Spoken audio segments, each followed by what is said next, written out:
जो current affair की series हमने शुरू की है, इसमें हम जो है वो 1 ईयर के करंट अफेयर को पूरा कवर करेंगे, जैसा कि हमने डिसाइड किया था।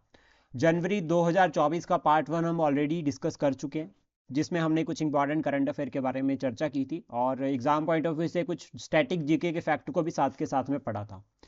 आज हमारा जनवरी को लेकर स्पेशली 2024 पार्ट सेकंड को हम कवर करेंगे। डेज के रिगार्डिंग ऑलरेडी जनवरी के जितने इंपॉर्टेंट डेज है एक सेपरेट जो है वो वीडियो अपलोड कर दी गई है, तो उसको भी आप देख सकते हैं। नोट्स उसके आपको आज ग्रुप में मिल जाएंगे। तो आज हमारा जो टारगेट रहेगा सबसे इंपॉर्टेंट, आज हम एक टॉपिक को पढ़ेंगे। जो पहला टॉपिक हमारा रहेगा वो पराक्रम दिवस रहेगा। पराक्रम दिवस के साथ हम सुभाष चंद्र बोस जी के बारे में टोटल पूरा पढ़ लेंगे, क्योंकि कारण क्या है इसको पढ़ने का। अभी देखो जनवरी 2023, जनवरी 2025 में 23 जनवरी दोबारा जो है वो अगेन यानी कि आपका जो पराक्रम दिवस है दोबारा से आएगा। तो दैट मीन्स उस टाइम के लिए हम ये टॉपिक पहले ही प्रिपेयर करके चलेंगे। तो सुभाष चंद्र बोस जी के बारे में पूरा समझेंगे, पूरे पॉइंट्स जो है वो इनके बारे में देखेंगे। शुरुआत करते हैं पराक्रम दिवस के पराक्रम दिवस से। तो 23 जनवरी को जो है वो पराक्रम दिवस जो है वो सेलिब्रेट किया जाता है या फिर ऑब्जर्व किया जाता है नेशन वाइड। और इसकी शुरुआत अगर हम बात करें तो प्राइम मिनिस्टर जी का ये कोर इनिशिएटिव है। और इसमें जो आपका बर्थ एनिवर्सरी है ये 23 जनवरी सुभाष चंद्र बोस जी की, और जितने कंट्रीब्यूशंस रहे हैं सुभाष चंद्र जी के उसको उनको ट्रिब्यूट पे करने के लिए, उसके लिए जो है वो हम जो है वो पराक्रम दिवस जो है वो मनाते हैं। पहला पॉइंट तो ये हो गया। देन उसके बाद सुभाष चंद्र बोस जी के बारे में पढ़ना काफ़ी इंपॉर्टेंट रहता है। तो देखो, one of the freedom fighter सबसे पहला पॉइंट, और दूसरा रेवोल्यूशनरी आइडियोलॉजी थी, यानी कि एक तरह से एक्सट्रीमिस्ट थे। ठीक है, डायरेक्ट बिलीव करते थे कि डायरेक्ट एक्शन हो, जब हमें आज़ादी चाहिए तो उसके लिए ये मानते थे कि डायरेक्ट एक्शन होना चाहिए। सेकेंड पॉइंट जो हमें याद रखना है वो ये, इन्होंने कहा तो था कि डायरेक्ट एक्शन चलो सही है, लेकिन इन्होंने ये भी कहा कि हम जो है वो आउटसाइड से हेल्प ले सकते हैं, यानी कि जो फॉरेन पावर्स है जो कि ब्रिटेन के अगेंस्ट है, हम उनसे मदद ले सकते हैं, ऐसा इन्होंने कहा था। तो ये दूसरा पॉइंट आपको याद रखना है। इनका बर्थ जो है वो आपका, अगर हम बात करें 23 जनवरी 1897 में, 1897 में इनका बर्थ हुआ था कटक में। और कटक जो है वो प्रेजेंट टाइम उड़ीसा में है, लेकिन on that time it was a part of Bengal presidency. ये उस टाइम पे बंगाल प्रेसिडेंसी का जो है वो पार्ट था, और अभी प्रेजेंट टाइम पे it is in Orissa. Then उसके बाद बोस जी के रिगार्डिंग पे एक लाइन कही जाती है कि बोस क्या नहीं कर सकता, Bose can do anything, Bose कुछ भी कर सकता है। तो इन्होंने सीएससी सिविल सर्विसेज का जो एग्ज़ाम था 1920 में उसको क्लियर किया था, बट लेकिन फिर वापस आ गए थे 1921 में, छोड़कर वापस आ गए थे बीच में ट्रेनिंग। और फाइनली उसके बाद इंडियन फ्रीडम स्ट्रगल को इन्होंने ज्वाइन किया था। तो ये कुछ पॉइंट्स हैं जिनसे प्रभावित हुए। तो पहला तो था CR दास, इनके पॉलिटिकल गुरु थे। और उनकी जो जिस तरह से पॉलिटिकल गुरु, मतलब उन्होंने सपोर्ट किया एक तरह से इनको, और ये काफ़ी प्रभावित हुए इंडियन फ्रीडम स्ट्रगल से। सेकंड, उसके बाद गांधी जी की आइडियोलॉजी से काफ़ी प्रभावित हुए। थर्ड पॉइंट आप बता सकते हैं यहाँ पे कि जलियांवाला बाग जो इंसिडेंट हुआ था, और एनसीएम जो यहाँ पर लॉन्च की थी, तो जलियांवाला बाग इंसिडेंट से इनको ये फील हुआ कि यार मैं ऐसी सरकार में सर्विस करने जा रहा हूँ जो कि हेबियस कॉर्पस को ही फॉलो नहीं कर रही है, जो बेसिक फंडामेंटल राइट्स को जो है वो प्रमोट नहीं कर रही है। तो दैट्स वाई इन्होंने जो है वो रिज़ाइन किया और ये वापस आ गए और फ्रीडम स्ट्रगल को ज्वाइन किया। जब इन्होंने फ्रीडम स्ट्रगल को ज्वाइन किया तो इनके पॉलिटिकल गुरु बने CR दास। ठीक है, CR दास स्वराजिस्ट, और इन्होंने अपनी एक स्वराज्य सभा भी बनाई थी, और जिन्होंने डिसाइड किया था कि 1922 में नॉन कॉरपोरेशन मूवमेंट के बाद जो है वो हम क्या करेंगे, हम ज्वाइन करेंगे इलेक्शन एंट्री, एक तरह से इनका टारगेट था। देन उसके बाद जो हमें पॉइंट याद रखना है रिगार्डिंग द सुभाष चंद्र बोस, वो ये कि नेहरू कमेटी बनी थी 1928 में। साइमन कमीशन को टारगेट करने के लिए नेहरू कमेटी बनाई गई थी 1928 में। इसमें जो मेंबर्स थे उसमें से एक जो है वो सुभाष चंद्र बोस भी जो है वो मेंबर थे। देन उसके बाद ऑलमोस्ट आपका सिविल डिसोबीडियंस मूवमेंट होती है, उसमें भी इन्होंने पार्टिसिपेट किया। गांधी जी की आइडियोलॉजी को फॉलो करते थे, लेकिन ये बिलीव करते थे कि डायरेक्ट स्ट्रगल होना चाहिए। देन उसके बाद 1934 में गांधी जी ने जो है वो ऑफिशियली जो है वो कांग्रेस से रिजाइन कर दिया। गांधी जी ने बोला कि अभी मैं जो हूँ आईएनसी का मेंबर नहीं हूँ, उसका पार्ट नहीं हूँ ऑफिशियली, लेकिन इनडायरेक्टली पार्ट थे। और इसके बाद जो कमांड है वो यंग लीडर्स के पास चली जाती है, लाइक आपका जवाहरलाल नेहरू जी, सुभाष चंद्र बोस, या फिर अगर हम बात करें अदर पर्सनालिटीज़ लाइक मौलाना आज़ाद, राजेंद्र प्रसाद। ठीक है, और एक इंपॉर्टेंट पर्सनालिटी और that is your Sardar Vallabh भाई पटेल। तो इन सभी के हाथ में जब यहाँ पर जो है वो कमांड चल जाती है, तो देन फाइनली अभी यंग लीडर्स क्या कहते हैं कि हमें कंप्लीट फ्रीडम चाहिए। और ऐसा हुआ भी था 1934 के राउंड में, पहली बार कहा भी था कि अपना संविधान होना चाहिए। और किसने कहा था कि अपना संविधान होना चाहिए सबसे पहले?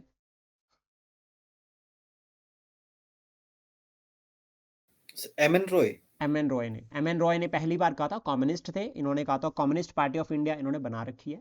इन्होंने कहा था कि अपनी एक होनी चाहिए, अपना एक संविधान होना चाहिए। फिर उसके बिहाफ पे जवाहरलाल नेहरू ने भी कहा कि यार बात तो सही है, कम्युनिस्ट है तो क्या हुआ, लेकिन संविधान तो अपना होना चाहिए। फिर उसके बाद कांग्रेस ने इसको ऑफिशियली एक्सेप्ट कर लिया था कि अपना संविधान बनाओ। तो फिर उन्होंने हमने क्या किया, अपने अपने संविधान के लिए कह दिया हमें नहीं चाहिए गवर्नमेंट ऑफ इंडिया एक्ट 1935, हमें अपना संविधान चाहिए।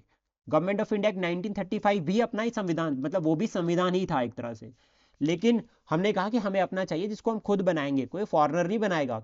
क्यों? क्योंकि देखो साइमन कमीशन जो अपॉइंट किया गया था, जनरली साइमन कमीशन का जो रिजल्ट रहता है राउंड टेबल कॉन्फ्रेंस के थ्रू, वो गवर्नमेंट ऑफ इंडिया एक्ट 1935 है। साइमन कमीशन 1927 में जो है वो ऑलमोस्ट जो है वो ब्रिटेन से आ गया था, और 1928 में जो है वो बॉम्बे पहुंचा था। इसमें कोई भारतीय नहीं था। अब एक कानून बनाने के लिए एक कमीशन आया, वो रिकमेंडेशंस देगा पूरी की पूरी किस तरह से कानून बनेगा, लेकिन उसमें कोई भारतीय नहीं। तो डेफिनेटली इसका विद्रोह, इसका विरोध, सॉरी विद्रोह बोलता हूं हर बार, विरोध होना जरूरी था। अब जब विरोध हुआ तो 1935 में जब ऑल इंडिया, ये आपका गवर्नमेंट ऑफ इंडिया 1935 बना, जिसमें ऑल इंडिया फेडरेशन बनाई गई, ठीक है याद रखना, ऑल इंडिया फेडरेशन जब बनाई गई तो इसको एक्सेप्ट नहीं किया किसी ने, नहीं एक्सेप्ट क्यों नहीं किया? देखो क्योंकि मुस्लिम, आपका जो मुस्लिम लीग तो सेपरेट हो गई, इसमें कहा गया कि सेंटर होगा, ठीक है, ब्रिटिश प्रोविंसेस होंगे और प्रिंसली स्टेट्स। एक सेंटर होगा, एक ब्रिटिश प्रोविंसेस होंगे और प्रिंसली स्टेट्स होंगे, ये तीनों मिलकर जो है वो एक ऑल इंडिया फेडरेशन बनाएंगे। बट लेकिन princely states never join, princely states ने ज्वाइन ही नहीं किया, तो फेडरेशन बनी नहीं। बट लेकिन एक काम इसमें हो गया था, वो हो गया था इलेक्शन का, 1937 के इलेक्शन, 36-37 में जो इलेक्शन हुए प्रोविंसेस में, क्योंकि प्रोविंसेस से रिप्रेजेंटेशन आनी थी।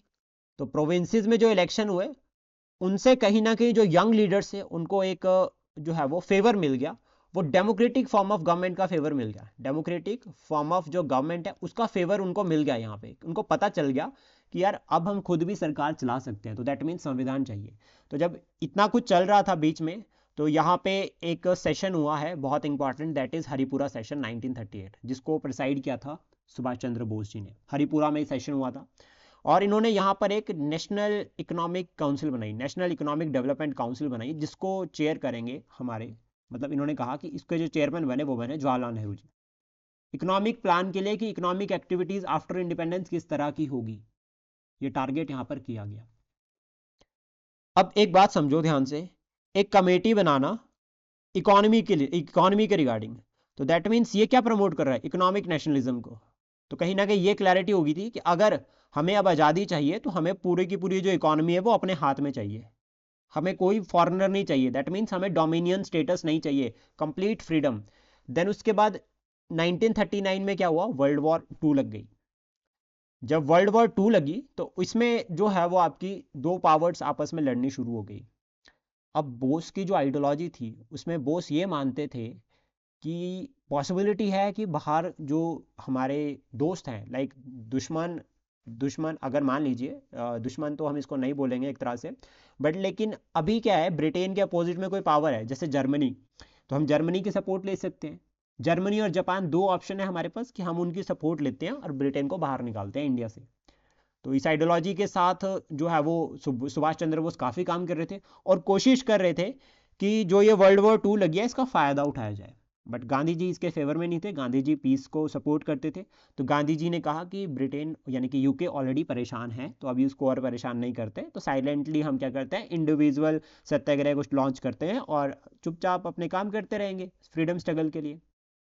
हमें ब्रिटेन को परेशान नहीं करना है, क्योंकि वो भी हमारे सिद्धांत के अगेंस्ट है। भारत ने ऐसा भी कभी नहीं किया, मौका फरस तो भारत शुरू से नहीं रहा। लेकिन यहाँ पर तिरुपुरी में क्या हुआ, फाइनली जब ये दो कॉन्फ्लिक्ट, दो आइडियोलॉजी में इश्यूज आ गए, तो तिरुपुरी क्राइसिस हो गए। अब होना क्या था यहाँ पे एक्चुअली में, कि गांधी जी के जो रिप्रेजेंटेटिव थे यहाँ पर वो थे पत्ता भैया सीतारामैया, नाम याद रखना, सिंपल है, ठीक है।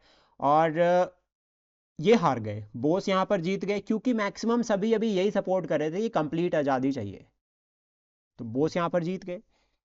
लेकिन अब यहाँ पे क्या हुआ कि जो कांग्रेस की वर्किंग कमेटी थी उसने काम करना, जो है वो बोस वो तो सारे के सारे गांधी जी को, सब गांधी जी को मानते थे, तो फिर थोड़े से क्लैशेस आ गए, और इसको कहा जाता है तिरुपुरी क्राइसिस। ये क्राइसिस को मतलब भाई उन्होंने कहा, बोस ने फिर ये सोचा कि यार सूरत स्प्लिट की तरह अगेन तिरुपुरी स्प्लिट ना हो जाए। तो बोस ने क्या किया, बोस ने यहाँ पर खुद ही रिजाइन कर दिया। आपके लिए क्वेश्चन है कि जब सुभाष चंद्र बोस जी ने यहाँ पर रिजाइन किया तो यहाँ प्रेसिडेंट कौन बने थे? Sir Jawaharlal Nehru. Good confidence. कोई और?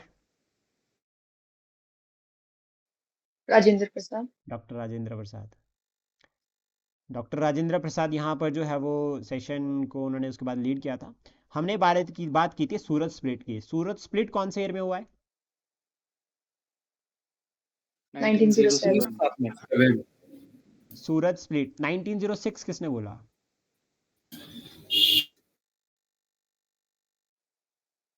— 1907 सूरत स्प्लिट। और कौन था इस टाइम पे यहाँ पे प्रेसिडेंट? रास बिहारी बोस। राज बिहारी बोस, ठीक है, गुड। तो तिरुपुरी क्राइसिस तक समझ आ गया सारा? देन उसके बाद ना यहाँ पे एक फेमस स्लोगन आता है। मैं इस पॉइंट ऑफ व्यू से आपको बता रहा हूँ लिंक करना है कि कैसे लिंक करना है। फेमस स्लोगन आता है, तुम मुझे खून दो मैं तुम्हें आज़ादी दूंगा। दैट मीन्स अगर आपको क्वेश्चन आ जाता है कि सुभाष चंद्र बोस जी जो है वो क्या समझते थे, मतलब स्वराज का मीनिंग उनके लिए क्या था, ऐसे क्वेश्चंस पेपर में पूछे जाते हैं। एचएएस में तो स्पेशली आते हैं कि स्वराज का उनके लिए मीनिंग क्या था। तो अब आप लिख सकते हैं कि ये पॉइंट्स कि वो डायरेक्ट जो मिलिट्री स्ट्रगल में विश्वास करते थे, डायरेक्ट अटैक, डायरेक्ट जो है वो फ्रीडम स्ट्रगल चाहिए, कोई हमें रिफॉर्म्स नहीं चाहिए, हम खुद अपना कानून बना लेंगे। तो आप ये सब पॉइंट्स ऐड कर सकते हैं। इनकी डेथ जो है वो आपकी 18 अगस्त 1945 में हुई और due to the plane crash हुआ था। और ये मिस्ट्री है, कभी अभी तक इसको सॉल्व नहीं किया गया, ठीक है, एक मिस्ट्री जिसकी वजह से इनकी डेथ हुई। इनके फादर की अगर हम बात करें तो जानकी नाथ बोस लॉयर थे, ठीक है। ब्रदर की अगर हम बात करें तो शरद चंद्र बोस, इनके बारे में भी हम देखते हैं। और इनकी वाइफ का नाम था एमिली, एक ऑस्ट्रियन जो है वो वुमेन थी ये, ठीक है। और सबसे इंपॉर्टेंट पॉइंट जो मैं आपको बताना चाहूँगा कि जब बोस ने यहाँ पे रिज़ाइन किया तिरुपुरी में 1939 में, तो इन्होंने एक फॉरवर्ड ब्लॉक बनाया जो कि इनकी आइडियोलॉजी को फॉलो करता है, प्रमोट करता है। और इसको लीड किया था शरद चंद्र बोस ने। तो याद रखना कि सुभाष चंद्र बोस के बाद जिस पर्सनालिटी ने जो है वो आपका ये फॉरवर्ड ब्लॉक को लीड किया, that is Sharad Chandra Bose. Ideology की अगर हम बात करें बोस की, तो इसमें इन्होंने फेवर किया है कंप्लीट इंडिपेंडेंस को, कि हमें पूर्ण आज़ादी चाहिए, पहला पॉइंट। सेकंड, उसके बाद नेशनलिज्म को प्रमोट करते थे और साथ में एंटी इंपेरियलिस्ट थे। Anti imperialist that means Britain के तो कट्टर, बिल्कुल अगेंस्ट, कि इंपेरियलिज्म का जो इन्होंने सिस्टम शुरू कर रखा है वी अगेंस्ट इट। सोशलिज्म और सेकुलरिज्म को प्रमोट इन्होंने किया, यानी कि इनका टारगेट था कि सोशलिज्म और सेकुलरिज्म को प्रमोट किया जाए। तो स्वराज में आप बता सकते हैं कि ये एक ऐसा स्वराज चाहते थे जिसमें इक्वालिटी हो, जिसमें सभी रिलीजन्स को एक साथ लेकर चले, और उसमें जो है वो सेकुलरिज्म हो, यानी कि स्टेट जो है वो अपनी मनमानी ना करे, अपना जो है वो कंसेप्ट को जो है वो अपने फैक्ट को जो है वो लोगों पर ना थोपे, लोगों की सुने। इंटरनेशनल कोलैबोरेशन भी आप बता सकते हैं स्वराज में, कि स्वराज में जो है वो बोस के आइडियोलॉजी के अंडर जो है वो स्वराज एक ऐसा स्वराज, एक ऐसी देश चाहते थे जिसमें इंटरनेशनल जो है वो कॉपरेशन हो। मतलब क्या है कि अकेले के लिए सब कुछ नहीं बनाना है, सब कुछ नहीं, लाइक आप ह्यूमन वैल्यूज को प्रमोट करना चाहते हो तो ये मतलब नहीं है कि इंडिया अकेले ही वॉर लड़ लेगा, हमें सबको साथ लेकर चलना है। ऐसा भी जो है वो स्वराज का मीनिंग आप लिख सकते हैं। लीडरशिप और मिलिट्री अप्रोच, इनके पास जो लीडरशिप और मिलिट्री अप्रोच, मतलब लीडरशिप के लिए मिलिट्री अप्रोच को फॉलो करते थे। और डेफिनेटली इसका रिजल्ट भी रहता है कि इन्होंने जो आपका जो इंडियन आर्मी थी उसको रीऑर्गेनाइज किया था। इंडियन आर्मी को बनाया था मोहन सिंह ने, कैप्टन मोहन सिंह ने, इन्होंने उसको रीऑर्गेनाइज किया था। तो हुआ क्या, वर्ल्ड वॉर वन में तो चलो 1914 से लेकर 1918 तक, ठीक है, उस टाइम पे तो इतना नहीं पता था, इतनी एक्सपीरियंस नहीं था, इतनी नॉलेज नहीं थी। लेकिन वर्ल्ड वॉर टू के टाइम पे इनको पता चल गया था और इनके लिंक बहुत अच्छे बन गए थे, पहला पॉइंट। जब लिंक अच्छे बन गए तो 1939 में जब वर्ल्ड वॉर टू लगी तो इन्होंने कहा मैं तो बीमार हूँ भाई, मुझे आप अरेस्ट नहीं कर सकते हैं। इन्होंने कहा कि ये हेल्थ इमरजेंसी है और मैं कोई ऐसा एक्शन भी नहीं ले रहा हूँ, ठीक है, और अभी मैं कोई भी मूवमेंट भी ऐसा किसी में एक्टिव नहीं हूँ। तो इनको ना हाउस अरेस्ट कर दिया। जब इनको हाउस अरेस्ट किया तो बोस भाग निकले। और यहां पर जब इनको हाउस अरेस्ट किया गया 1941 में, ध्यान से समझना, तो अफगानिस्तान के थ्रू ये पहुंच गए जर्मनी। ब्रिटिश गवर्नमेंट सोच रही है बोस तो हाउस अरेस्ट है, घर पे है, लेकिन भाई वो तो जर्मनी पहुंच गए। और जब यहाँ पर जब ये ऑलमोस्ट जर्मनी में पहुंचते हैं, और ये फेज रहती है अराउंड जनवरी फरवरी के अराउंड फेज रहती है पूरी की पूरी। और जर्मनी जब ये पहुंचे अप्रैल 41 में, तो उन्होंने कोशिश करी कि जो जर्मन अथॉरिटीज़ है उनके साथ डायरेक्ट जो है वो लिंक बनाया जाए। कौन था इस टाइम पे जर्मनी का लीडर, यहाँ पे फेमस लीडर क्या नाम था उसका? हिटलर। हिटलर। हिटलर। अभी यहाँ पर एक मतलब एक फेम भी बनती है, स्टोरी भी बनती है कि अभी हिटलर क्यों मिलेंगे भाई सुभाष चंद्र बोस जी से, तो दैट मीन्स कुछ स्पेशल स्किल्स तो बतानी पड़ेगी। तो जर्मनी ने प्रिजनर्स ऑफ वॉर पकड़ रखे थे, वो थे भारतीय जो कि ब्रिटिश आर्मी में थे और उनको पकड़ के रखा था। अब सुभाष चंद्र बोस जी को पता था कि मेरे को अगर आर्मी चाहिए तो ये ऑप्शन मेरे पास हो सकता है, क्योंकि है तो ये भारतीय। मतलब क्या है कि ये जिस तरह से अभी ब्रिटिश सरकार के लिए काम कर रहे हैं, अगर ये अपने देश के लिए काम करते हैं, अपनी मिट्टी के लिए काम करते हैं, तो वो ज़्यादा अच्छा होगा। तो जब ये जर्मन अथॉरिटी से मिले तो इन्होंने जर्मन अथॉरिटीज़ को कहा कि मुझे ये प्रिजनर्स ऑफ वॉर दे दो। तो जर्मन अथॉरिटीज़ ने कहा कि हम नहीं दे सकते, ये ब्रिटिश सरकार के हैं, और ये कल को ब्रिटिश सरकार के लॉयल हो गए अगर तो इन्होंने कहा कि मुझे बस 15-16 मिनट दे दो, मैं इनसे बात करता हूँ। और इन्होंने स्पीच वहाँ पर जो दी और टर्न जो है वो कर लिया अपनी साइड। अब ये बात जब हिटलर तक पहुंची तो अब हिटलर के को ऐसा हो गया कि अरे prisoners of war turn over कर दिए, दैट मीन दुश्मन को इन्होंने अपना दोस्त, जर्मनी के लिए इंडियन सिपाही एक तरह से दुश्मन, क्योंकि वो ब्रिटिश आर्मी के लिए काम कर रहे हैं। इन्होंने देखा कि यार इन्होंने तो दोस्त बना लिया, इन्होंने दोस्ती कर दी। तो फिर जब ये उनसे मिले मीनवाइल, तो वहां से प्रिजनर्स ऑफ वॉर को लेकर आए। हिटलर से मिलने के बाद जापान पहुंचे, जापान में आकर इन्होंने इंडियन आर्मी को रीऑर्गेनाइज किया। ठीक है, जापान से भी प्रिजनर्स ऑफ वॉर लिए। और जापान पहुंचने का मतलब क्या हो गया, उस टाइम पे जो जापान का एक्सटेंट था वो नॉर्थ ईस्ट स्टेट तक था, हमारा जो साउथ ईस्ट रीजन है वहां तक जो वो जापान ने कंट्रोल करके रखा था। तो 1942 में जो है वो ये रीऑर्गेनाइज करते हैं इंडियन आर्मी को, जो कि मोहन सिंह ने बनाई थी। कैप्टन मोहन सिंह ने जो है वो ये आर्मी बनाई थी, और इसमें जो मदद करते हैं वो रास बिहारी बोस करते हैं। जितने भी जो है वो मैनेज, जितने भी इवेंट्स ऑर्गेनाइज करे, मैनेज करे बाहर जापान के साथ, जर्मनी के साथ, उन सभी में रास बिहारी बोस का जो है वो बहुत इंपॉर्टेंट रोल रहता है।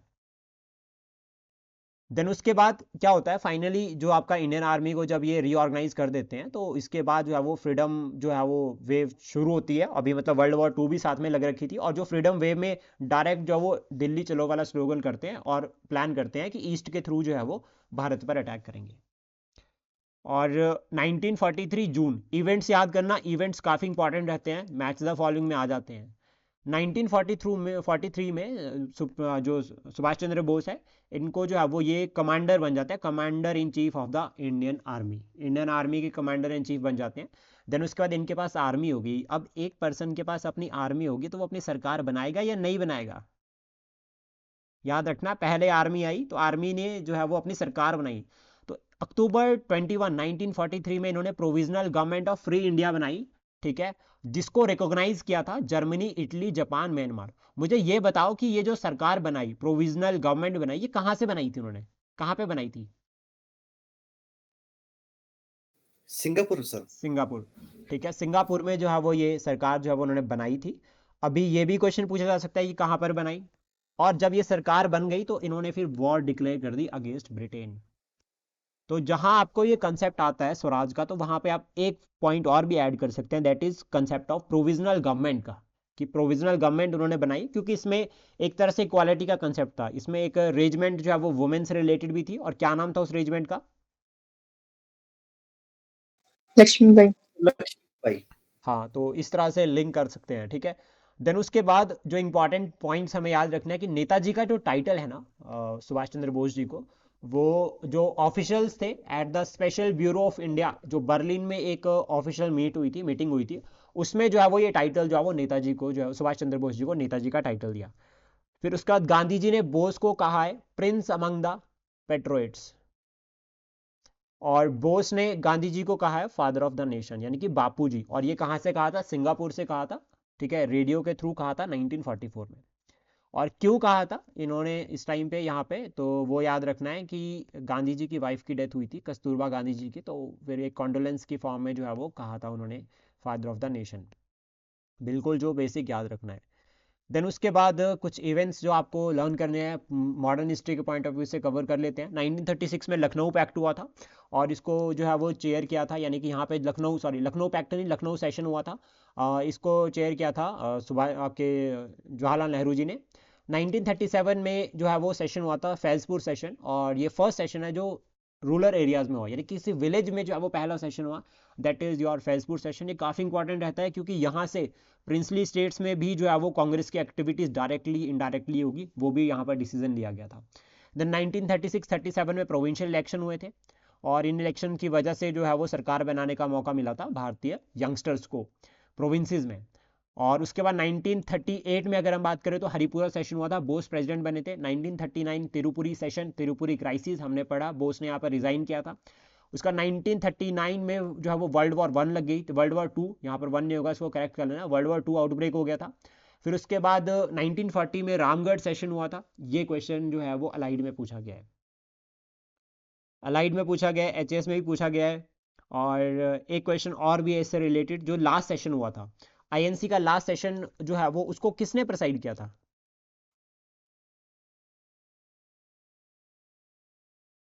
ये प्रीवियस ईयर क्वेश्चन है। मौलाना अब्दुल कलाम आजाद। मौलाना अबुल कलाम आजाद तो यहाँ पर है ना, ये अब तो आपका 53rd बने थे 1940 में, यंग सबसे यंगेस्ट है ये। डॉक्टर राधाकृष्णन।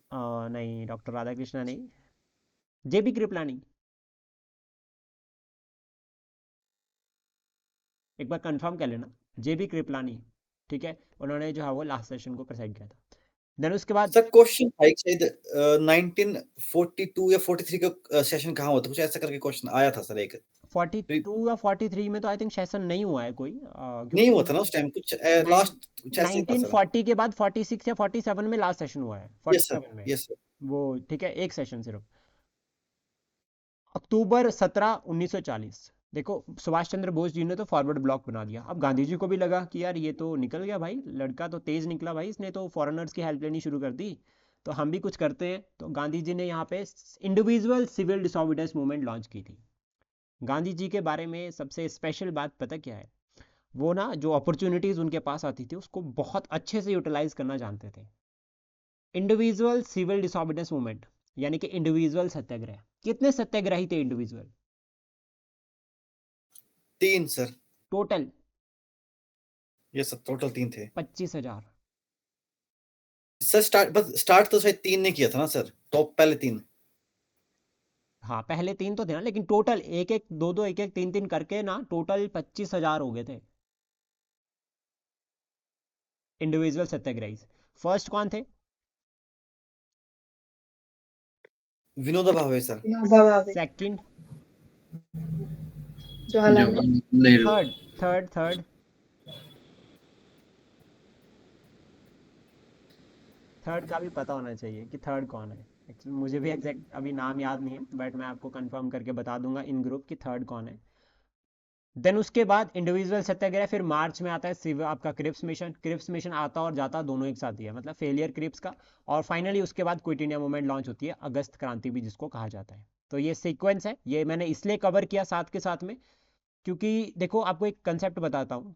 कई बार क्या होता है ना कि मॉडर्न हिस्ट्री में हमेशा ऐसा क्वेश्चन आता है जो किसी को नहीं आता। पहला पॉइंट तो ये होता है। अब फिर वो क्या होता है कि वो क्वेश्चन आया कहाँ से? वो पूछा जाता है योजना से। और जो ये टॉपिक मैंने प्रिपेयर किया सारा, ये योजना से किया। एक एडिटोरियल उठाया योजना का, उसमें जितने भी मुझे टर्म्स मिली सारी की सारी वो मैंने कवर कर दी। तो इससे आपको हेल्प मिलती है, तो इससे हमें ये भी पता चलता है कि योजना कितनी इंपॉर्टेंट है। देन उसके बाद इंडियन आर्मी डे 15 जनवरी को होता है। और इस दिन जो फील्ड मार्शल KM कैरियप्पा जो है वो अपॉइंट हुए थे as a chief of Indian army 15 जनवरी 1949 को। तब से जो है वो ये डे जो है वो हम इंडियन आर्मी डे की फॉर्म में जो है वो सेलिब्रेट करते हैं। देन उसके बाद SSB मतलब आपका यानी कि सशस्त्र सीमा बल डायरेक्टर जनरल, ये अमृत मोहन प्रसाद है, और ये सितंबर 14 2024 में अपॉइंट हुए हैं। इसके रिगार्डिंग मुझे थोड़ा डाउट लग रहा था, शायद हमने लास्ट क्लास में कुछ और दिलजीत करके नाम पढ़ा था, बट वो BSF के DG। अपॉइंटमेंट्स रिसेंट पढ़ के ही जाना, और इसको पेपर से एक दो दिन पहले अपडेट भी कर देना क्योंकि कई बार चेंज भी हो जाते हैं। देन उसका नेक्स्ट है रेटेल हाइड्रो पावर प्रोजेक्ट, ये हाइड्रो इलेक्ट्रिक प्रोजेक्ट भी है, 850 मेगावाट का है, चेनाब रिवर के ऊपर है, किश्तवाड़ रीजन में, किश्तवाड़ रीजन ऑफ JNK। मुझे चेनाब रिवर के बारे में बताओ जल्दी जल्दी, मुनीष सर, जल्दी शुरू हो जाओ चेनाब रिवर के बारे में बताते हुए। चंद्रा भागा को मिला के बनती है सर। सर ये पॉइंट नहीं बनेगा, अच्छा अच्छा अच्छा पॉइंट बनाओ ना। सर इसमें गोल्ड मिलता है सर। और ये पॉडर वैली में, मतलब संसारी नाला से होते हुए पॉडर वैली में अपने कश्मीर में जाती है सर ये। ठीक है, अपना कश्मीर में जाती है। Okay, nice. कोई और पॉइंट अंकिता मैम?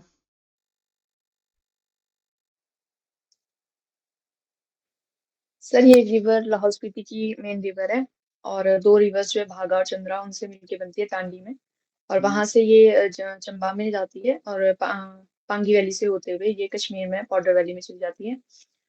और सर मेन जो ग्लेशियर है जो उसको फेड करता है वो है बड़ा शिकली ग्लेशियर।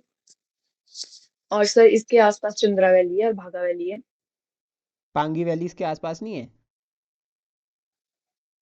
क्या सर? पांगी वैली इसके आसपास नहीं है?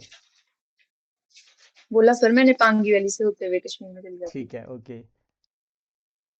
तो ऑलमोस्ट चनाब रिवर इंपॉर्टेंट रहती है, और चनाब जो है वो हायर रीजन में, ठीक है, जो हायर एल्टीट्यूड रीजन है उसमें जो है वो ये गॉर्जेस बनाती है, ठीक है, ट्रेंचेस बनाती है और मींडर्स भी बनाती है। इंपॉर्टेंट रहता है in term of volume of water. ये जो है वो लार्जेस्ट रिवर है हिमाचल प्रदेश की।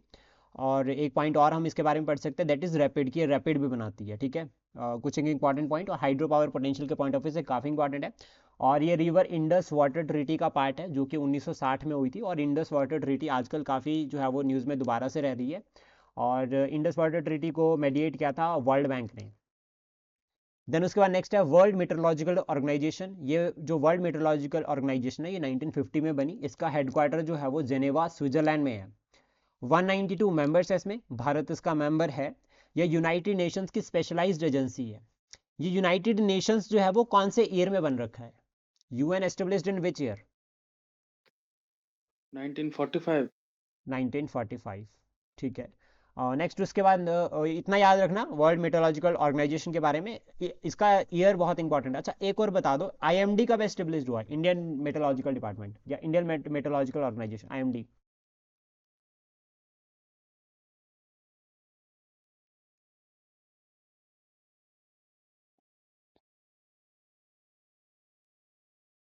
एटीन 75। तो ये ध्यान में रखना, ये ईयर काफ़ी इंपॉर्टेंट रहता है। देन उसके बाद हॉर्नबिल की हम बात करेंगे, तो हॉर्नबिल फेस्टिवल होता है ये, ठीक है। और ये फेस्टिवल जो है वो आपका अरुणाचल प्रदेश में होता है। ये फेस्टिवल को जो ऑर्गेनाइज करती है वो ट्राइब, उस ट्राइब का नाम है निशी ट्राइब। याद रखना ये ट्राइब है, और ये ट्राइब जो है वो इस फेस्टिवल को सेलिब्रेट करती है अरुणाचल प्रदेश में। और इससे ये भी क्लियर होता है कि जो पक्के नेशनल पार्क है या नेशनल टाइगर रिजर्व है वो भी जो है वो आपका अरुणाचल प्रदेश में है। स्टेट बर्ड है हॉर्नबिल, ग्रेट हॉर्नबिल इसको कहते हैं, ग्रेट हॉर्नबिल भी इसको कहते हैं। केरला और अरुणाचल प्रदेश, केरला और अरुणाचल प्रदेश दो इंपॉर्टेंट स्टेट्स जिनका जो है वो हॉर्नबिल जो है वो स्टेट बर्ड है। ये क्वेश्चन बन रखा है एक बार एग्जाम में, तो ये काफ़ी इंपॉर्टेंट रहता है। आईयूसीएन स्टेटस की हम बात करें तो वल्नरेबल है, आईयूसीएन कंजर्वेशन स्टेटस। और वाइल्ड लाइफ प्रोटेक्शन एक्ट 1972 में शेड्यूल 1 में इसको ऐड किया गया है। शेड्यूल 1 मतलब बहुत प्रोटेक्ट किया जाएगा, कोई ट्रेड नहीं कर सकता, अगर कोई ट्रेड करता है तो वो इलीगल एक्टिविटी होगी और उसके ऊपर जो है वो फाइन और रिस्ट्रिक्शंस लगेगी। साइट्स की अगर हम बात करें तो 1973 में साइट्स बना था, और 1975 में केम इनटू फोर्स ने काम करना शुरू कर दिया था। इसमें ये अपेंडिक्स 1 में आता है, यानी कि अगर आपको ट्रेड करनी है तो बहुत संभल कर करनी पड़ेगी हॉर्नबिल के रिगार्डिंग, अगर आप हॉर्नबिल को कहीं एक कंट्री से दूसरी कंट्री में लेकर जा रहे हो। काफ़ी इंपॉर्टेंट रहता है ये हॉर्नबिल। और हॉर्नबिल का क्या बताया मैंने IUCN status? Sir vulnerable. Vulnerable. Vulnerable, ठीक है। देन उसके बाद नेक्स्ट है रानी वेलु नाचियार। अभी 3 जनवरी को इनकी बर्थ एनिवर्सरी आने वाली है। इनका बर्थ जो है वो 3 जनवरी 1730 में हुआ था। 3 जनवरी 1730। पिछली बार भी, लास्ट टाइम भी ट्रिब्यूट पे किया था प्राइम मिनिस्टर जी ने इनको, और इस बार भी करेंगे, तो इसलिए इंपॉर्टेंट रहता है, तो पहले ही कवर करके चलते हैं जनवरी के स्टैटिक फैक्ट, ताकि वहाँ पे टाइम ज़्यादा ना लगे। इनको एक तरह से जो है वो वीरामनगई भी कहा गया है, ठीक है। और ये जो है वो तमिलनाडु में एक किंगडम था, ठीक है, एंशियंट किंगडम भी हम इसको कह सकते हैं, ठीक है। रामनड किंगडम, रामनड किंगडम की ये प्रिंसेस थी, और 1730 से लेकर 1796 तक जो है वो इन्होंने जो है वो रूल किया रीजन के ऊपर। और ये पहली क्वीन है जिसने ब्रिटिश सरकार के अगेंस्ट लड़ाई लड़ी। जो कॉलोनियल पावर थी, जो ईस्ट इंडिया कंपनी थी, उनके अगेंस्ट पावर, उनके अगेंस्ट इन्होंने लड़ाई लड़ी। ये पहली जो है वो क्वीन भारत की। और इनको फ्रेंच भी आती थी, उर्दू भी आती थी और इंग्लिश भी आती थी। तो उस टाइम पे फ्रेंच, इंग्लिश और उर्दू आना बहुत बड़ी अचीवमेंट है। तो आप इसे समझ सकते हैं कि कितनी ब्रिलियंट पर्सनालिटी ये होंगे। इन्होंने हैदर अली को सपोर्ट किया था। हैदर अली जो कि मैसूर से था, और दो पर्सनालिटीज है मैसूर से, एक हैदर अली और दूसरा टीपू सुल्तान। अब एक पॉइंट समझो कि एक क्वीन जिसको फ्रेंच आती है, उर्दू आती है और इंग्लिश, ऑलमोस्ट तीनों की तीनों मॉडर्न लैंग्वेजेस, संस्कृत तो आती ही होगी डेफिनेटली। तो इन्होंने मॉडर्न रिफॉर्म्स किए हैं। तो इन्होंने अपने जो राज्य था उसमें इन्होंने जो है वो राज्य को विस्तारवाद भी किया, और कहीं ना कहीं कोशिश करी कि एक सेकुलर जो है वो पूरा का पूरा जो है वो रूल रहे, ठीक है, वेलफेयर सभी का जो है वो प्रमोट किया जाए। और एक पॉइंट हमेशा याद रखना कि याद वही किया जाता है जिसने अच्छे काम किए हो बहुत। तो इन्होंने बहुत ज़्यादा एफर्ट्स किए, और सबसे इंपॉर्टेंट तो है कि फर्स्ट क्वीन थी जिन्होंने जो ब्रिटिश सरकार के अगेंस्ट जो लड़ाई लड़ी। देन उसका नेक्स्ट है कार्बन बॉर्डर एडजस्टमेंट मैकेनिज्म। ये बहुत ज़्यादा इंपॉर्टेंट होने वाला है, अभी आजकल न्यूज़ में चल रहा है। कार्बन बॉर्डर एडजस्टमेंट मैकेनिज्म ये कुछ नहीं है, यूरोपियन यूनियन का टारगेट है। और यूरोपियन यूनियन ने पता क्या कहा, पहले तो उन्होंने कहा कि हम इनका टारगेट कब का है, पहले तो मुझे आप बताओ कि यूरोपियन यूनियन का टारगेट कब का है एलिमिनेट करने का, जो उन्होंने कहा है कि हमें नेट जीरो अचीव करना है यूरोपियन यूनियन का। सर 2060 नहीं 2050 सर 2050। एक बार सोच लो। हाँ 2050 है सर उनका। कोई और बताएगा?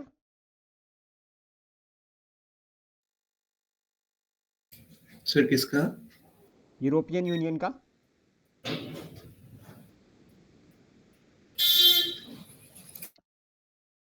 देखो, अब मैं आपको ये इसलिए बता रहा हूँ कि यूरोपियन यूनियन ने तो कहा कि हम नेट जीरो अचीव करेंगे 2050 तक, ठीक है।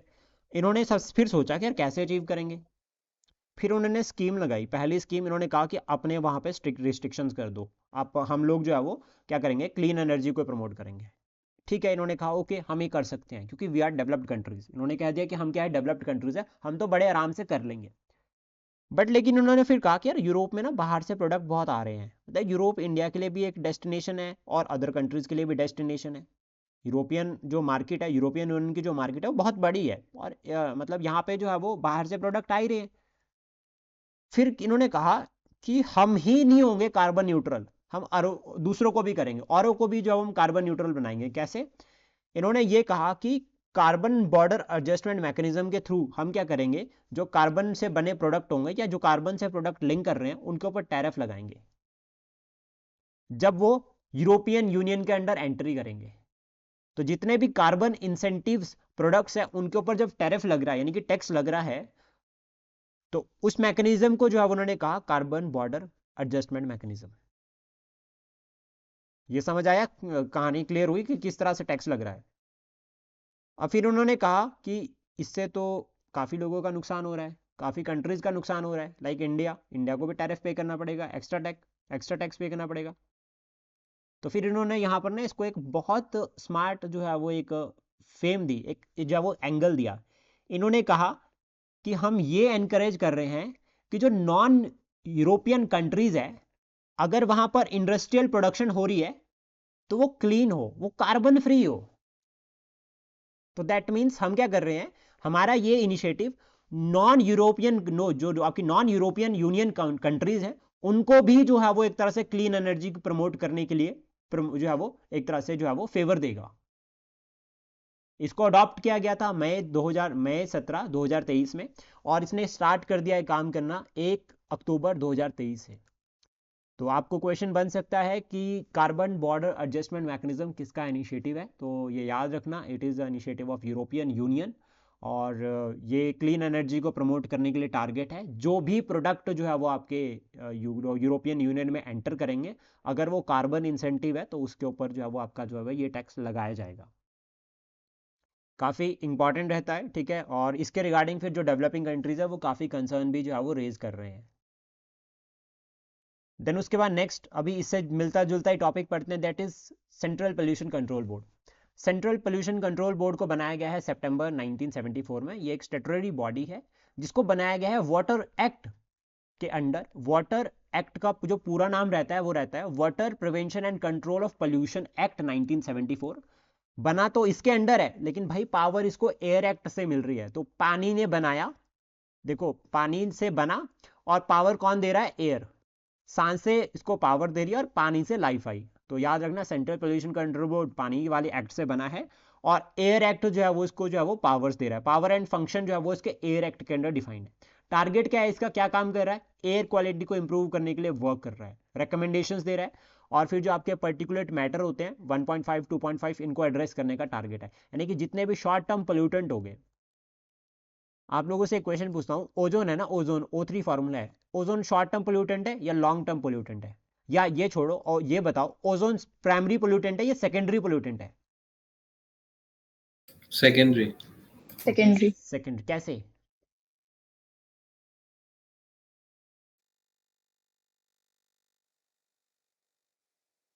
ये भी बताओ कैसे है भार्गव, भार्गव भैया बताइए। क्योंकि सर शायद ये उससे बनती है, मतलब जैसे O2 है ना, सिर्फ उसके मिलने से बनती है, माइट भी हो सकता है सर कॉम्बिनेशन होता है ना सर, रिएक्टेंट के साथ, ठीक उसने है, जो बताया। हाँ ठीक है। मतलब प्राइमरी सोर्स से नहीं होता है ये। हाँ, इसको बोलते हैं कोऑपरेटिव फेडरलिज्म। मिल के आंसर देना, तो मिल के जब हम एक दूसरे को सपोर्ट कर रहे हैं, मिलकर डेवलपमेंट करेंगे, तो वही जो है वो कोऑपरेटिव फेडरलिज्म बन जाता है। अब देखो क्या है, सिंपल बहुत इजी में हम समझते हैं। ओजोन दो तरह की होती है, गुड और एक बैड। गुड ओजोन जो स्ट्रेटोस्फेयर में होती है, प्रोटेक्ट कर रही है सन रेज से, जो सन की रेडियो एक्टिव जो रेज है, ठीक है, वो जो है वो हमारी हेल्थ के, हमारे लिए डेंजरस है हेल्थ पॉइंट ऑफ व्यू से, नॉट हमारे लिए, प्लांट्स के लिए भी, स्किन कैंसर के लिए रिस्पॉन्सिबल है।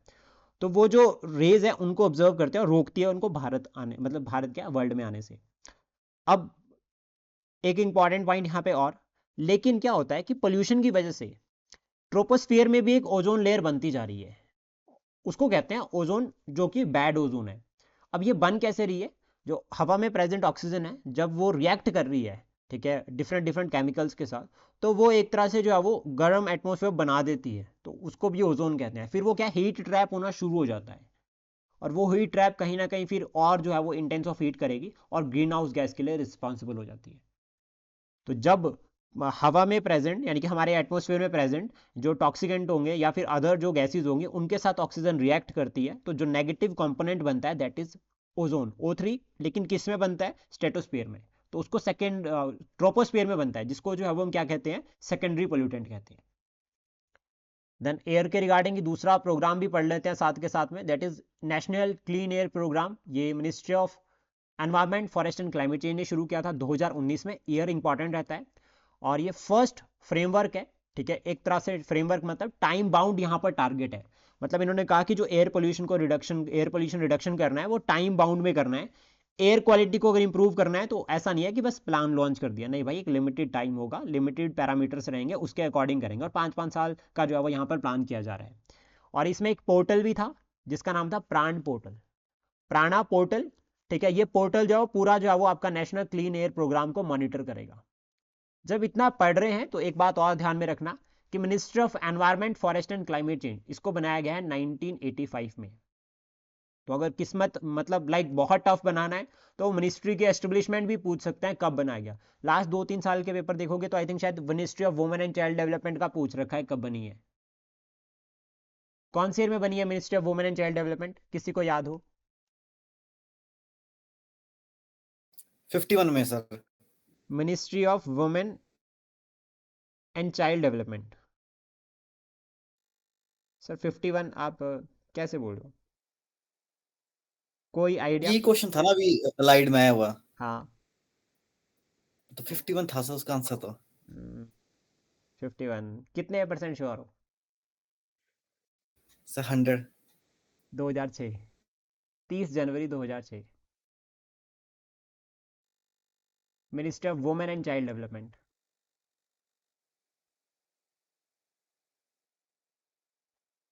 Ministry of Environment Forest and Climate change बनी है 1985 में, याद रखना, काफी इंपॉर्टेंट रहता है। देन उसके बाद नेक्स्ट है Brahmagiri wild life sanctuary. Brahmagiri wild life sanctuary is a part of Karnataka ये पार्ट है, और वेस्टर्न घाट में जो है वो ये वाइल्ड लाइफ सेंचुरी लोकेटेड है।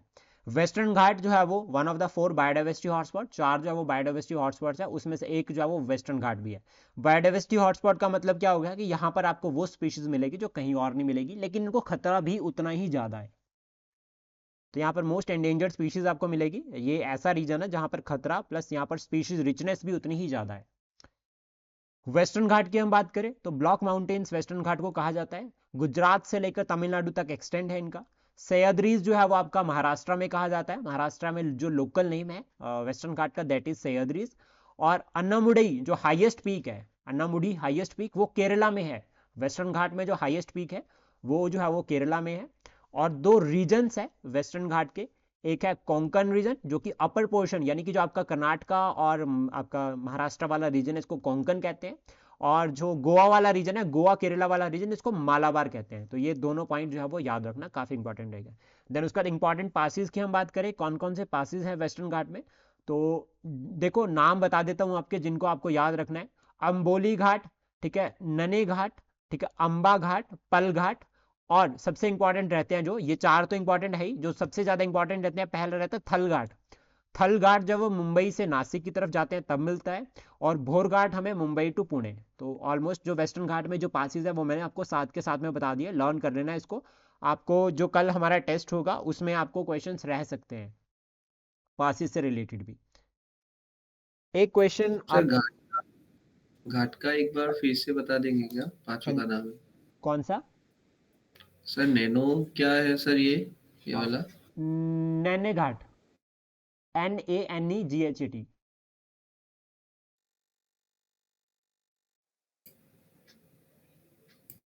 एक क्वेश्चन आप लोगों से पूछता हूं, मुझे बताओ वेस्टर्न घाट में महाबलेश्वर से एक नदी निकलती है, उसका क्या नाम है?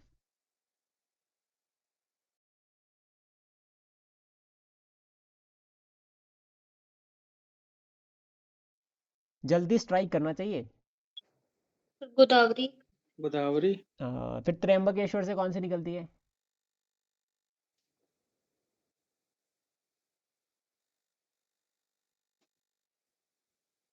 गोदावरी। सर कृष्णा। महाबलेश्वर से निकलते हैं कृष्णा। एक और है कृष्णा। ब्रह्मगिरी हिल्स, वहां से कौन सी नदी निकलती है?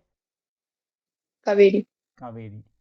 देन उसके बाद next topic mains point of view से काफी इंपॉर्टेंट रहेगा, दैट इज सब कैटेगराइजेशन ऑफ एससीज। एससीज में भी जो है वो सब कैटेगराइजेशन करने के लिए सुप्रीम कोर्ट ने भी ऑर्डर दिए हैं, काफी इंपॉर्टेंट रहता है। तो टारगेट क्या है यहाँ पे सरकार का या सुप्रीम कोर्ट के जो वर्डिक्ट सुप्रीम कोर्ट ने कहा, तो देखो सबसे पहले यहाँ पर जो कोर जो टारगेट है वो है कि इनक्वालिटीज को एड्रेस करना अमंगेस्ट द एससी कम्युनिटीज के शेड्यूल कास्ट में जो आपकी इनक्वालिटीज है उनको एड्रेस करने का जो है यहाँ पे जो है वो सरकार का टारगेट है। और एक यहाँ पर और भी है कि जो बेसिक फैसिलिटीज है वो जो मोस्ट मार्जिनलाइज्ड है उन तक पहुंचाई जाए। सरकार का यहाँ पर ये भी टारगेट है। अब हमें क्या है, आपको क्या करना है, सब कैटेगराइजेशन पर मैं आपको बता देता हूँ आपके लिए, आपको एक कल के लिए टॉपिक है, आपको फेवर में लिखना है और अगेंस्ट, दोनों तरह के पॉइंट्स आपके पास होने चाहिए, आर्गुमेंट इन फेवर और अगेंस्ट। प्लस अलाइड में मेंस में कुछ भी नया आपको मिल सकता है, तो मुझे एक डर ये भी है कहीं आर्गुमेंट राइटिंग ना पूछ ले, तो इसको भी साथ के साथ में प्रिपेयर करते रहो एक दो टॉपिक, ताकि आइडिया लग जाए कि अगर आता है तो लिखना कैसे है। तो सब कैटेगराइजेशन के पॉइंट ऑफ व्यू से आपको फेवर में भी पॉइंट लिखने हैं और अगेंस्ट भी पॉइंट लिखने हैं इनके। फेवर में अगर हम बात करें तो एक तरह से जो सरकार की रिस्पॉन्सिबिलिटी रहती है कि वेलफेयर के कंसेप्ट को प्रमोट करना है, तो वहीं यहाँ पर टारगेट है सरकार का कि जो ये मोस्ट मार्जिनलाइज तक जब हम वेलफेयर को प्रमोट करेंगे तो इससे जो है वो कहीं ना कहीं जो है वो सरकार का जो इनिशिएटिव है, जो डीपीएसपी में गाइडलाइन प्रिंसिपल्स है वो जो है वो प्रमोट होंगे। उसके बाद दूसरा इनक्वालिटीज़ जो हमारी सोसाइटी में हम उसको एड्रेस करेंगे। फिर गवर्नमेंट इनिशिएटिव्स और जितनी भी स्कीम्स रहती हैं वो सभी तक पहुंचने चाहिए, ये भी एक फेवर हो, ये भी एक फेवर में आप पॉइंट लिख सकते हैं, और भी आप बहुत सारे पॉइंट्स लिख सकते हैं और आपको ये लिखना है और फिर आपको ग्रुप में सेंड करना है। देन आर्गुमेंट अगेंस्ट में हम बात करें तो जो रूट कॉज है, जो इनक्वालिटीज, लाइक अगर हम बात करें जेंडर इनक्वालिटी, या फिर आपका एजुकेशन से रिलेटेड हो गया, या पॉवर्टी से रिलेटेड हो गया, या फिर कोई और अगर हम बात करें जैसा कि अभी तो नए नए चल रखा है जैसे कि डिजिटल इलिटरेसी हो गया, ये सभी इश्यूज तो स्टिल पेंडिंग है। और इनसे सबसे ज़्यादा इफेक्ट कौन होता है, वही जो मोस्ट वनरेबल है वही सबसे ज़्यादा इफेक्ट होते हैं। फिर स्टिल जैसे मोस्ट वनरेबल अगर कोई है तो चाहे वो कैटेगरी में है या नहीं है, नॉन कैटेगरी वाले भी वो इफेक्ट होते हैं, तो हमें उनकी तरफ सोचना चाहिए सबसे पहले। तो यहाँ पर आप ये पॉइंट बता सकते हैं। स्टिल रिजर्वेशन एक्टिव रहेगा अभी भी, ये भी एक कंसर्न रहता है। फिर डाटा प्रिवेसी और डाटा सिक्योरिटी से रिलेटेड कंसर्न हमेशा रहते हैं। और आप एक पॉइंट यहाँ पर और भी बता सकते हैं अगेंस्ट में कि सब कैटेगराइजेशन में बहुत सारी कैटेगरीज ऐसी है जो अपनी जो है वो कास्ट छुपाते हैं, तो ये भी एक फैक्टर रहता है, वो अपनी आइडेंटिटी रिवेल नहीं करना चाहते। और ये प्रिवेसी कंसर्न के आप अंडर इसको डाल सकते हैं पॉइंट को। कास्ट इशू भी रहता है, कास्ट सेंसस जो है वो उसमें डिले अभी चल रहा है, ठीक है, ये भी एक पॉइंट है। और अभी अगर हम नॉर्मल सेंसस की बात करें तो उसके रिगार्डिंग भी इशू है। प्लस साथ में मिसयूज ऑफ डाटा, डाटा का जो है वो मिसयूज भी हो सकता है पॉलिटिकल इंटरेस्ट के लिए, पॉलिटिकल फैक्टर्स के लिए, ये भी एक पॉइंट है। और आपको एक पॉइंट और भी पढ़ना है स्पेशली फॉर द मेंस कि आपको ना 2011 का, अभी देखो 2025 का सेंसस, 2025 में जो सेंसस होगा वो होगा, लेकिन आपको जो है वो 2011 वाले सेंसस को पढ़ना है, वो काफ़ी इंपॉर्टेंट रहता है। देन उसके बाद सॉल्यूशंस भी आपके पास होने चाहिए। तो हम बहुत बता सकते हैं कि अगर सब कैटेगराइजेशन हो रही है तो वो ट्रांसपेरेंट मैनर में होनी चाहिए, प्रॉपर डाटा मैनेजमेंट और कलेक्शन रहना चाहिए, अकाउंटेबिलिटी रहनी चाहिए डाटा के रिलेटेड भी, और जो फंक्शंस जो है वो सरकार जो है वो परफॉर्म करेगी, एफिशिएंसी हमें बनाकर चलनी है। और सबसे इंपॉर्टेंट, जिनके लिए हम वेलफेयर प्रमोट करने की बात कर रहे हैं, हमें उनके सेंट्री की जो है वो पॉलिसीज़ को या अप्रोच को लेकर चलना है। तो आप ये बता सकते हैं इस तरह से। देन उसके बाद नेक्स्ट जो टॉपिक है छोटा सा, that is Kuno national park, ये मध्य प्रदेश में है। और हिमालयन वॉल्फ, हिमालयन वॉल्फ का आयुसिन स्टेटस याद रखना, वल्नरेबल है, ये फैक्ट है, याद करना पड़ेगा। यूरोपियन वुड बिशॉन, इसका जो आयुसिन स्टेटस है वो नियर थ्रेटेंड है, एक तरह से बैल है ये यूरोपियन वुड बिशॉन, और इसका जो आयुसिन स्टेटस है दैट इज नियर थ्रेटेंड। तो आप ये याद कर सकते हैं। देन उसके बाद जो नेक्स्ट टॉपिक रहेगा दैट इज MPLAD स्कीम, यानी कि member of parliament local area development scheme. इस स्कीम को लॉन्च किया गया था 1993 में, और सेंट्रल सेक्टर स्कीम है, मतलब पूरा का पूरा पैसा सेंटर सरकार देगी। सेंट्रल सेक्टर मतलब पूरा का पूरा पैसा सरकार देगी। अभी टारगेट क्या है, MP को दे दिए 5 करोड़ रुपए, ठीक है, 5 करोड़ रुपए दे दिए MP को 1 साल का, और उसको बोला कि तेरी जो अपनी कॉन्स्टिट्यूंसी है, तुम्हारी जो अपनी कॉन्स्टिट्यूंसी है उसमें आप काम करोगे। MP को कहा कि आपकी जो कॉन्स्टिट्यूंसी है आपको वहाँ पे काम करना पड़ेगा, डेवलपमेंट वर्क, और इस डेवलपमेंट वर्क के रिगार्डिंग आप किसको गाइड करोगे, डिस्ट्रिक्ट कलेक्टर को। जो सारा का सारा पैसे का लेन देन है ना, वो सारा का सारा डिस्ट्रिक्ट कलेक्टर के हाथ में होता है। MP सिर्फ ऑर्डर कर सकते हैं कि ये काम करना है, लेकिन काम करेगा कौन, डिस्ट्रिक्ट कलेक्टर। तो सारा का सारा ध्यान जो है वो डिस्ट्रिक्ट कलेक्टर रखते हैं। अभी ये न्यूज़ में क्यों है, क्योंकि इसके रिगार्डिंग ई साक्षी मोबाइल ऐप जो है वो लॉन्च की गई, और ये लॉन्च की है किसने, मिनिस्ट्री ऑफ स्टैटिस्टिक्स ने। Ministry of statistics and programme implementation ने जब वो ये स्कीम लॉन्च की, ई साक्षी मोबाइल ऐप, और इस मोबाइल ऐप का जो टारगेट होगा वो ये होगा इम्प्लीमेंट करना फॉर जो रिवाइज्ड फंड। लाइक ऐसा होता है कि इस साल जो है वो 4 करोड़ ही खर्च हुए, 5 करोड़ नहीं हुए, तो 1 करोड़ कहाँ जाएगा, क्या वो किसी के खाते में चल जाएगा या फिर वो कहीं डेवलपमेंट वर्क में लगेगा। तो वो उसके रिगार्डिंग यहाँ पर जो है वो रिवाइज करना सारा का सारा प्रोसीजर को वो ये ऐप करेगी। इस ऐप के थ्रू वो फंड जो है वो पूरा काउंट होगा, देन जो बचेगा उसको नेक्स्ट के लिए जो है वो ऐड कर दिया जाएगा। तो ये टारगेट है यहाँ पे। देन उसके बाद नेक्स्ट है first national highway steel slag road. Steel slag road ये बनाया एक तरह से, ये किसके ऊपर बनाया, सबसे पहले तो समझो जो हमारा नेशनल हाईवे 66 है, मुंबई से गोवा के बीच में, इसको रिसेंटली इनॉग्रेट किया गया। और ये किसने बनाया है, CSIR ने, और industrial research central road research institute. ये पहला स्टील स्लैग रोड है। देन उसके बाद अटल सेतु, ये भी बहुत इंपॉर्टेंट है। अटल सेतु तो अरेबियन सी में है, सबसे पहले तो याद रखना, और 22 किलोमीटर जो है वो इसकी टोटल लेंथ है। ये भारत का पहला, ठीक है, लॉन्गेस्ट भी कह सकते हैं हम इसको, it is longest sea bridge inaugurated by the prime minister at Mumbai. Mumbai में जो है वो इसको इनॉग्रेट किया। और वर्ल्ड लेवल पर अगर हम बात करें तो ये 12वें नंबर पर आता है वर्ल्ड लेवल पर, और इंडिया की अगर हम बात करें तो फर्स्ट नंबर पर आता है। कहाँ पर है ये, थाने क्रीक है। और क्रीक क्या होती है, what do understand by creek, Bhargav क्या होती है क्रीक?